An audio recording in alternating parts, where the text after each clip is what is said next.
The cruel experiments carried out by the Nazi executioners are still of great interest to researchers today. Some documents are still classified. Most of the research was conducted on concentration camp inmates. Not only healthy, strong men, but also women and children were used as test subjects. The unfortunates had to experience chemical and biological weapons and the effects of various poisons. They were placed in a borderline state which the human body is unable to withstand. Prisoners were subjected to freezing. They were placed in boiling water. All medical experiments were performed on them. Many of them turned out to be only material, which was destroyed if the experiment survived. However, most died while still in the course of these experiments. Many projects had conflicting results, and the goals of these projects were questionable. But one thing united all the experimental programs. They were ruthless and showed disrespect for human life. At the same time, the Nazis did not think they were doing anything terrible.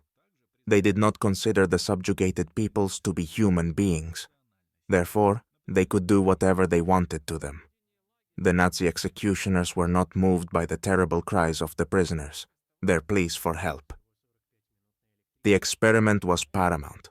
The main goal was to create soldiers who would be able to withstand any weather conditions and be physically strong enough to conquer the whole world. One of the programs was to create an elixir of immortality. It was also aimed at creating an improved human body and, as a result, super soldiers of the Third Reich. Research was underway to develop a vaccine that would help create soldiers with improved physical capabilities. These soldiers would fear nothing and would experience no limitations during combat. Such an experimental drug was called D-Ix.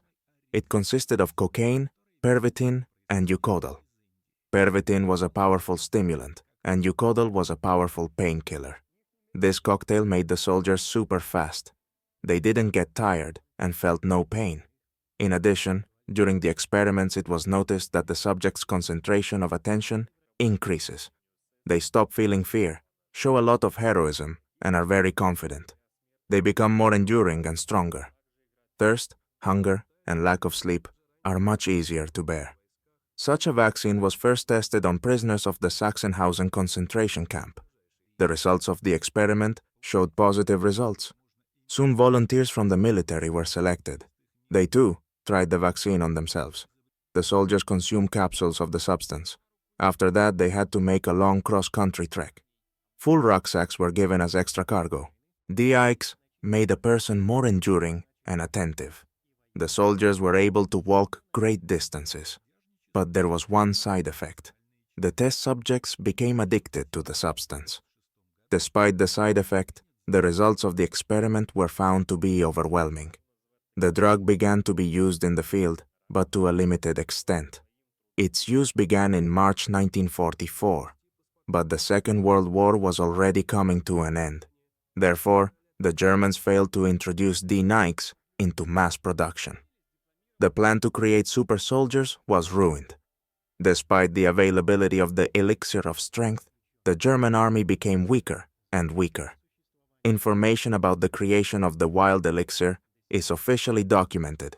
Therefore, it is possible to talk about the outcome and consequences of this cruel experiment.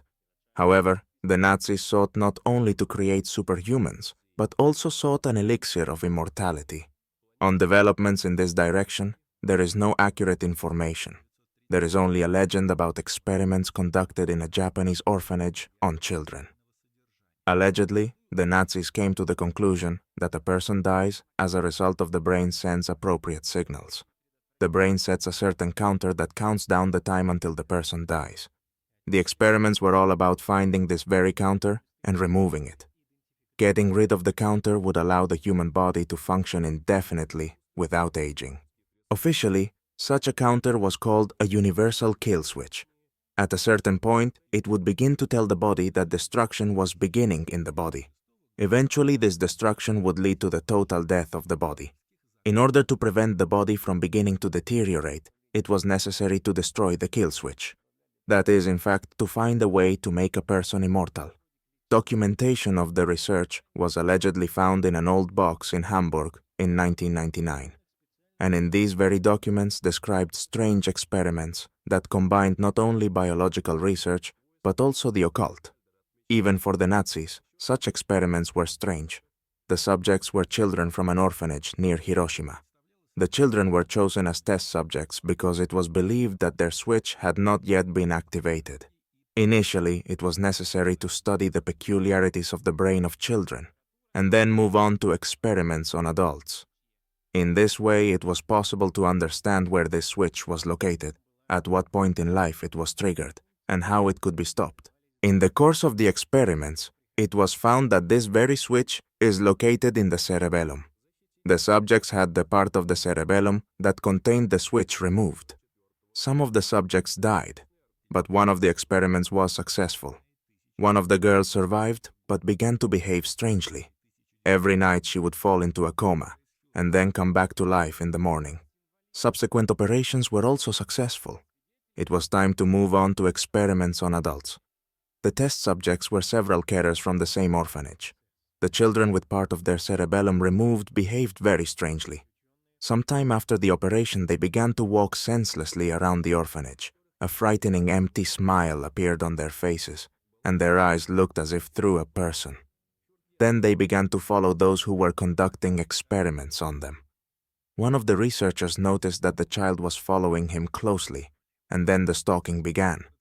The stalking only ended when the researcher locked himself in his room. Other researchers were also truly terrified when they had to be left alone with the test children. The test subjects also became soothsayers. They could predict events in the lives of their tormentors. They asked questions that revealed the secrets of the researchers' lives, even though no one could know about it. They were very private things that no one would talk about. After the defeat of Germany, the experiments were abandoned. But legend says that those children who were subjected to the experiments became immortal, and they still appear in the abandoned asylum. The most desperate go to the place, but never return.